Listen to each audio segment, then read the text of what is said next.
აფხაზეთის ავტონომიური რესპუბლიკის მთავრობის ბიუჯეტი 3.067.500 ლარით იზრდება.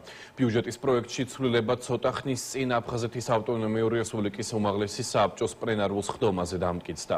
ცვლილება შეეხება ჯანდაცვის სფეროს გაძლიერებას, განათლებისა და კულტურის სფეროს დამატებით ხელშეწყობას და ასევე ინფრასტრუქტურული პროექტების გააქტიურებას.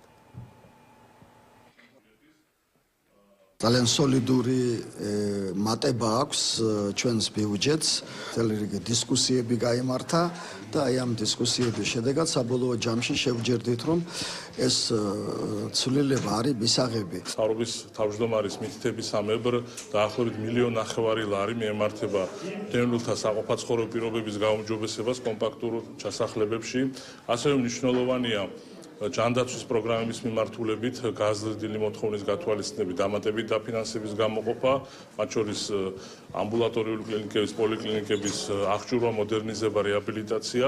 საბოლოო ჯამში დაახლოებით 3.3 ლარზე მეტით იმატებს აფხაზეთის ავტონომიური რესპუბლიკის ბიუჯეტი, უკვე აღწევს უპრეცედენტო მაჩვენებელს, რაც ძალიან მისასალმებელია.